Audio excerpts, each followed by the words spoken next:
also lose political capital.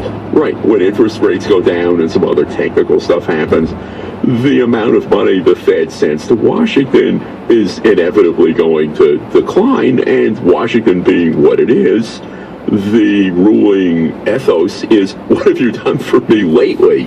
And they're just going to send less money in the future than they've been sending the past few years. And this empowers the people who don't like the Fed, those who think it's too powerful, those who think it plays too activist a role in the economy. Because if it's not a cash cow, maybe it's a sitting duck. Oh, that's a terrible pun. Yeah, and again, I am not a worshiper of the Fed, but the Fed at least functions. It means well, it's reputable, it tries to be honest, and the last thing we need are those geniuses from Congress administering policies of the Fed and calling people in and auditing them. So my concern is when the Fed starts sending less money to Washington, it's going to hurt the Fed's political standing, and I think that would be a bad thing. But financially, sending less money doesn't matter. All right, Alan Sloan, Senior Editor-at-Large at Fortune, thank you. My pleasure, David. And when you print up business cards, you want to put your best foot forward. Take Chen Guangbiao, the CEO of a recycling company in Nanjing, China. According to his business card, he's quite a guy. China's foremost environmental preservation demolition expert, it says in English. It also lists him as most influential person of China, plus most prominent philanthropist of China, and, quote, most well-known and beloved Chinese role model. His business card's gone viral, and he certainly seems like a good man to have in your contacts list. In New York, I'm David Brancaccio with the Marketplace Morning Report. Support for WAMU 88.5 comes from Wilmington Trust, whose advisors have been providing wealth management to families, businesses, and institutions for more than 100 years. More information at wilmingtontrust.com. Renowned for a reason. Support for NPR comes from NPR member stations and from Cancer Treatment Centers of America, with a diagnostic exam and treatment plan for advanced stage patients seeking a second opinion at cancercenter.com. From Progressive Insurance, helping people shop for car insurance at 1-800-PROGRESSIVE and progressive.com. From Living Essentials, distributor of 5-Hour Energy Shot with B vitamins, amino acids, 0 sugar, and 4 calories. 5hourenergy.com. And from the Corporation for Public Broadcasting. This is NPR. And it's Morning Edition on WAMU 88.5. Good morning, I'm Matt McCleskey. Let's get an update now on our Wednesday traffic from Jerry Edwards. Morning, Jerry. Matt, good morning. VDOT reporting a collision 66 eastbound between the Virginia Visitor Center and Route 29 Centerville. 2 left lanes had been tied up, and delays coming out of Manassas for that. On 270 southbound, a lot of slow traffic. At this point, though, we're not reporting any accidents. MDOT tells us everything is open and available. Bellway delays, outer loop from about College Park headed to points west. Allentown Road, Branch Avenue, look out for the crash. Units should be arriving on the scene. Next report, 8:06. Thanks, Jerry. This is member-supported public radio from American University, WAMU Washington, where the mind is our medium. In HD at 88.5, at WRAU 88.3 in Ocean City, Maryland, and streaming at WAMU.org. It's 8 o'clock. Good morning. As the president prepares to announce NSA reforms, a judge who once oversaw a secret court says bringing in a public advocate would be counterproductive. More on Morning Edition from NPR News.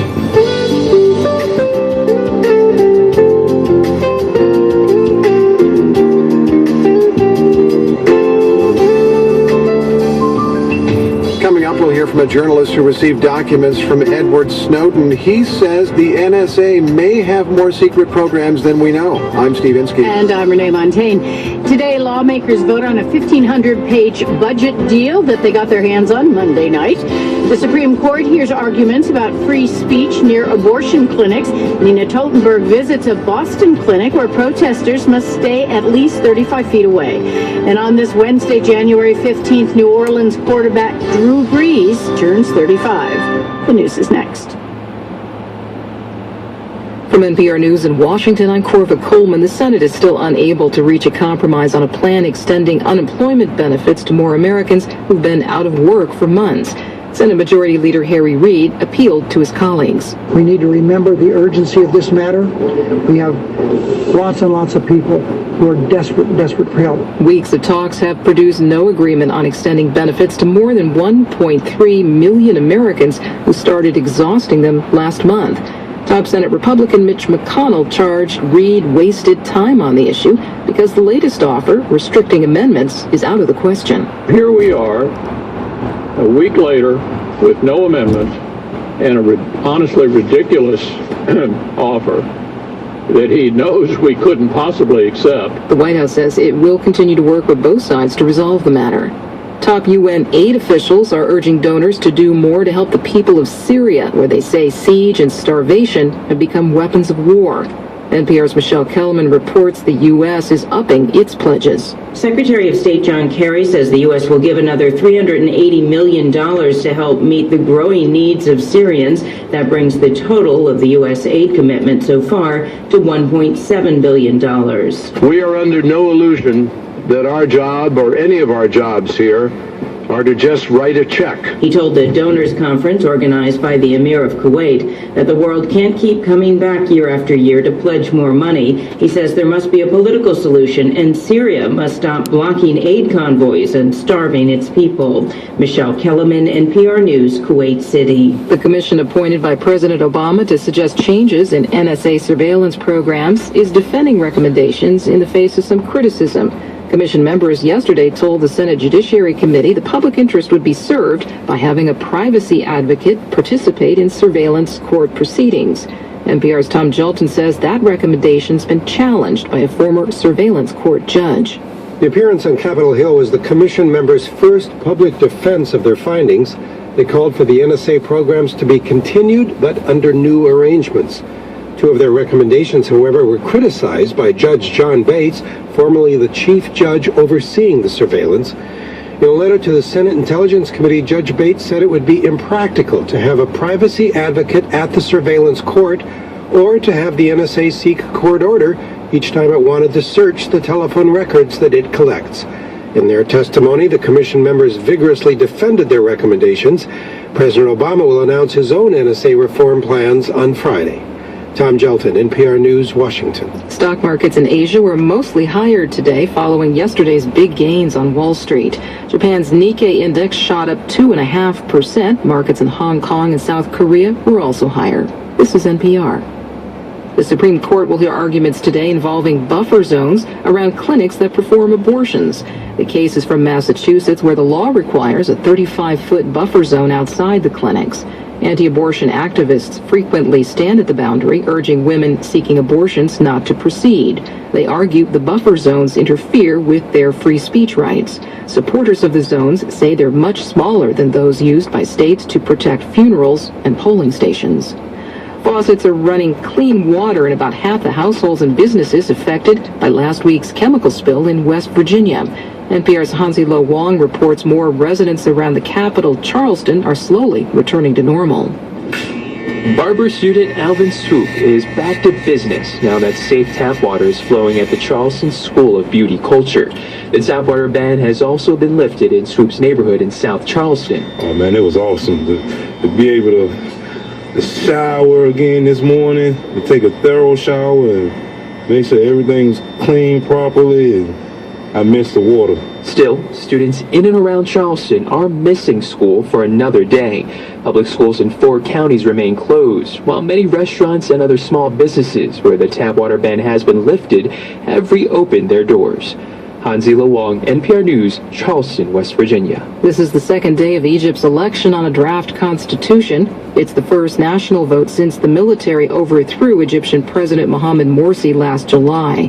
Morsi's party, the Muslim Brotherhood, has called for a vote boycott. There's been some violence. At least 11 people have been killed. I'm Corva Coleman, NPR News in Washington. This is WAMU 88.5's Morning Edition. It's Wednesday, January 15th, 2014. Good morning. I'm Matt McCleskey. It's 39 degrees in Northwest D.C. at 8:06, and we still have some fog around the region on this Wednesday morning. It's been affecting traffic all through the morning so far. Let's get the latest look now at how things are doing from Jerry Edwards. Good morning, Jerry. Matt, good morning. Just spoke to Stacy, who called us on the tip line. GW Parkway southbound again today. Delays begin now before 123, headed on down to the bridges. It appears to be all volume. And speaking to several folks who take the Parkway every day, this appears to be pretty much the norm, or getting to be that way. It's jammed across the Roosevelt Bridge and very heavy into Georgetown over the Key Bridge. And Stacy, thank you for the call. Apparently, traffic lights malfunctioning again today at Beach Drive and Tilden Street, continuing lingering delays. Police tell us that N Street is closed near 7th Street Northwest because of a crash.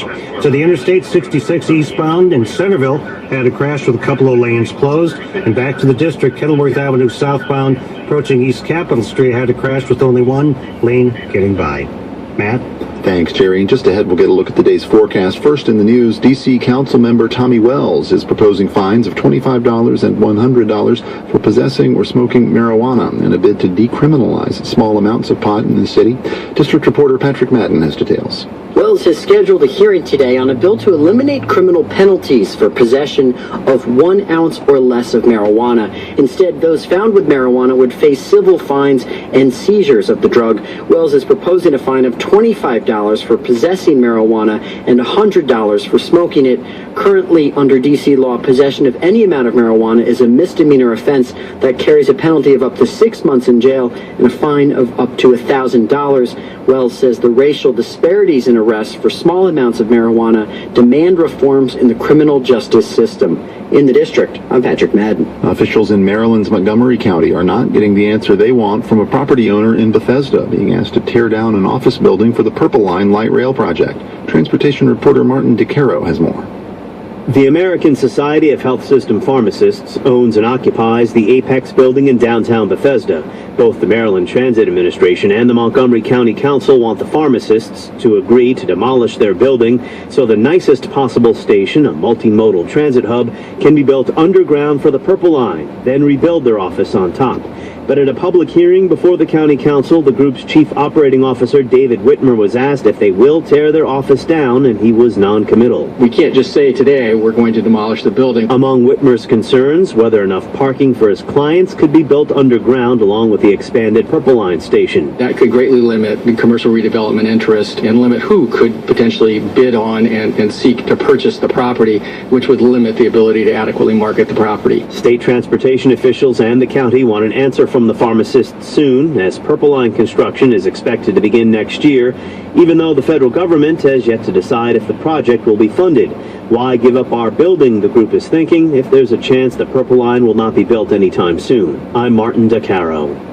Our dense fog advisory is in effect until 9 this morning. By late morning and into the early afternoon, we should see some sun. We'll have highs today in the upper 40s, but then we'll cloud back up. As we get into the late afternoon and evening, there's a chance of some rain developing. And we could see some snowfall after midnight, although no accumulation really is expected. We'll have lows in the upper 20s overnight. Tomorrow looks to be partly cloudy with highs in the low 40s. I'm Matt McCleskey, WAMU 88.5 News. It's 39 degrees now in Northwest D.C. at 8:10.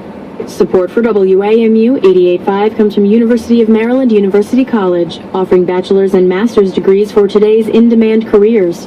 Learn more about how to help advance your career at umuc.edu.